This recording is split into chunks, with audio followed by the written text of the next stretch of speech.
Oke, hello guys, welcome back to my channel. Kali ini kita akan bahas satu buah proyektor lagi yang pernah kita sebelumnya kita bahas. Tapi kali ini kita mau bahas lebih detail mengenai proyektor kecil dan mungil yang kayak cabai rawit ini. Namanya proyektor Ezreal Deimo 1. Oke, pertama-tama kita akan bahas dulu mengenai fisik dari si proyektor mungil Deimos ini. Perlu kalian ketahui ya, proyektor ini adalah proyektor DLP, mini DLP. Ini bukan proyektor single LCD seperti proyektor-proyektor yang umumnya kita bahas. Nah, proyektor DLP itu punya kecenderungan lebih baik untuk penampilan fokusnya juga dan juga kerataan fokusnya. Tentu proyektor DLP juga mempunyai sistem yang lebih cepat dalam menyinari proyeksinya dibanding proyektor LCD. Nah, maka karena itu brightness-nya juga pun lebih rata. Karena proyektor digital itu lebih memiliki kerataan di setiap sisi-sisinya, nggak kayak proyektor single LCD. Oke, nanti buat kalian yang ingin tahu lebih lanjut mengenai proyektor DLP dan perbedaannya dengan proyektor LCD, kalian juga bisa langsung lihat perbedaannya di Google. Kalian bisa tinggal ketik LCD versus DLP ya. Oke, kita bahas dulu untuk proyektor ini. Fisiknya itu terbuat dari plastik ABS dan di sini warnanya abu-abu dan ada sedikit list warna merah-merahnya ini.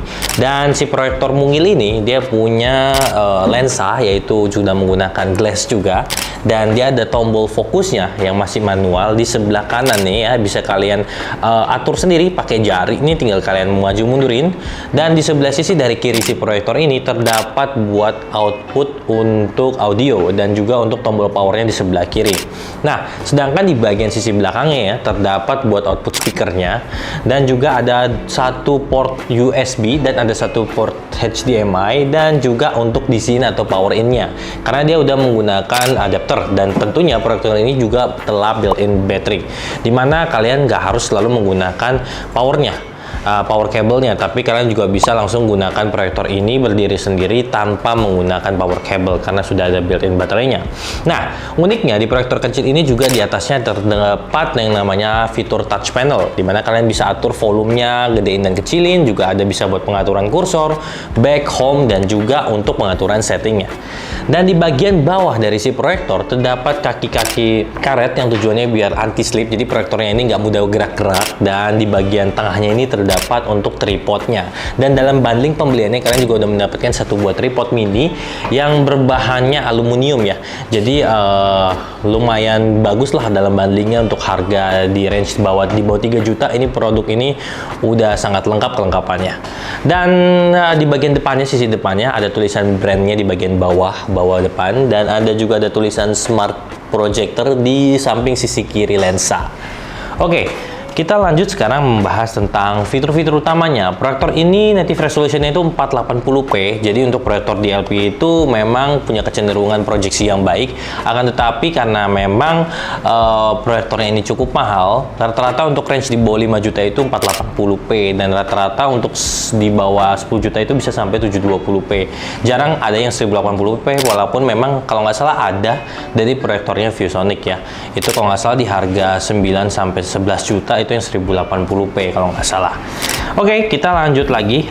Proyektor ini tentunya di bagian settingnya kalian bisa melihat untuk pengaturannya itu ada untuk pengaturan bisa connect ke wifi rumah kalian atau wifi rumah kantor kalian, karena proyektornya juga telah Android system ya, jadi kalian bisa langsung streaming film ataupun video ataupun lagu-lagu langsung lewat YouTube ataupun lewat streaming application yang ada di dalam proyektor ini. Dan yang kedua, proyektor ini juga telah dilengkapi Bluetooth, sehingga kalian juga bisa koneksiin proyektor ini dengan Bluetooth speaker jika kalian merasa speakernya dari si proyektor ini kurang bagus atau kurang greget buat kalian. Lalu tentunya proyektor ini juga bisa namanya mirroring ya ke smartphone kalian. Kalian jika menggunakan smartphone Android maupun iOS, kalian juga bisa langsung koneksiinnya secara wireless, jadi nggak harus pakai gunain kabel. Walaupun kalau kalian mau gunain kabel, kalian bisa gunain kabel ADTV, atau kalian juga bisa menggunakan lightning cable-nya dari si iOS. Oke, selanjutnya proyektor ini punya fitur apalagi? Oh, dia bisa menjadi sebuah speaker ya. Jadi proyektor ini bisa berubah menjadi Bluetooth speaker. Kalian bisa menggunakan aplikasi yang ada di dalam proyektornya untuk mengubah si proyektor ini jadi Bluetooth speaker. Jadi kalian nggak perlu repot-repot juga misalkan beli device eksternal lain, tapi kalian bisa ubah nih proyektor dari proyektor menjadi Bluetooth speaker. The Bluetooth device is connected successfully. Oke, selanjutnya proyektor ini uniknya dia kecil ya. Bobotnya itu kalau nggak salah 800 gram ya, kurang lebih ya 800 gram. Tapi kalau nggak salah kita pernah ngecek sebelumnya untuk beratnya tepatnya berapa di video lainnya. Dan proyektor ini portable tentunya, dia bisa tahan baterainya dari 0 sampai 100%-nya itu pengecasannya kalau nggak salah 3 sampai 4 jam, dan untuk survive baterainya itu bisa sampai 2 jam. Dan kerennya juga di proyektor ini dia ada pengaturan untuk cahaya, jadi kalian bisa ngatur brightness-nya yang kalian mau. Kalian ada 5 level kalau nggak salah, 5 atau 3 level ya, tapi kalian bisa langsung cek di bagian setting. Untuk brightness-nya itu kalau nggak salah ada 3 level, kalian bisa atur di bagian low, medium, sampai yang high. Dan untuk pengaturannya kecepatan kipas ini juga bisa kalian atur di 5 level, jadi bisa dari paling rendah sampai paling kenceng. Nah, tujuannya agar proyektor kalian itu cooling sistemnya lebih baik, kalian bisa atur sendiri. Tapi memang kalau kalian mengatur brightness-nya sampai mentok maupun kecepatan kipas atau cooling sistem yang mentok akan memakan baterai kalian lebih cepat. Oke, selanjutnya lagi proyektor ini tentunya juga bisa memainkan ya aplikasi streaming seperti Netflix, Disney, Amazon Prime, ataupun aplikasi-aplikasi lainnya. Kalian juga bisa download aplikasi di dalam Play Store-nya, dan juga kalian bisa menggunakan remote ya untuk pengaturan keystone-nya. Dan kalau kalian perlu tahu juga bahwa proyektor ini telah memiliki yang namanya auto keystone. Jadi untuk kalian yang mau mempermudah pergerakan kalian tanpa harus setting sana setting sini, kalian juga bisa arahin kemana aja yang kalian mau, dan nanti dia otomatis akan mengatur untuk keystone-nya. Jadi udah ada digital keystone. Bedanya proyektor ini cuma untuk fokusnya masih menggunakan manual fokus yang kalian bisa atur di sisi sebelah kanan. Oke, saya rasa itu adalah fitur-fitur utamanya, dan sekarang kita akan melihat bagaimana performa dari si proyektor ini dalam keadaan gelap maupun dalam keadaan terang, dan bagaimana kualitas speakernya seperti ini juga. Jadi kita lihat dulu sekarang untuk di dalam terangnya kayak gimana.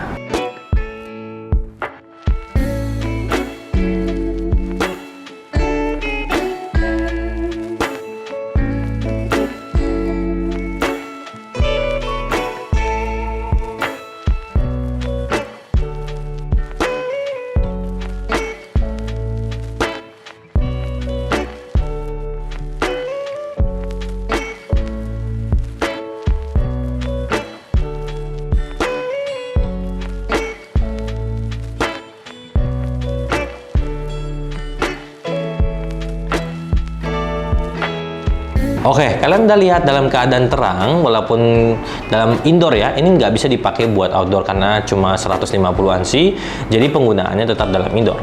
Dan kalau dalam ruangan terang, dia masih dapat terlihat baik ya, karena ada kerataan fokusnya itu lumayan bagus dibanding proyektor single LCD untuk 150 ANSI. Dan untuk dalam gelap tentunya hasilnya tetap bagus. Untuk rekomendasinya 40-100 inch, jadi tetap hasilnya bisa optimal dibanding kalian memaksakan untuk di atas 100 inch. Dan proyektor ini karena portable, jadi bisa kalian gunakan, kalian bawa kemana-mana, dan kalian bisa bawa buat meeting juga. Selanjutnya kita tes juga untuk speakernya ya. Untuk speaker si proyektor itu seperti ini rasanya.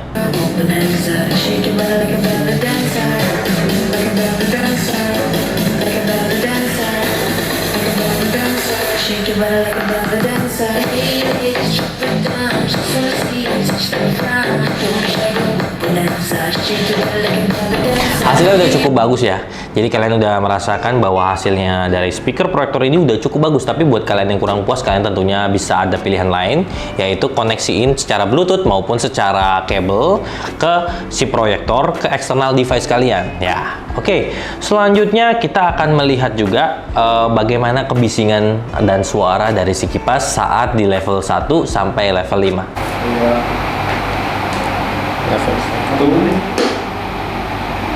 level 1, level 2,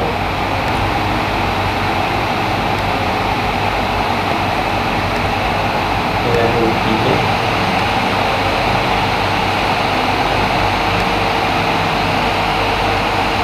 ini level 4, dan ini terakhir level 5.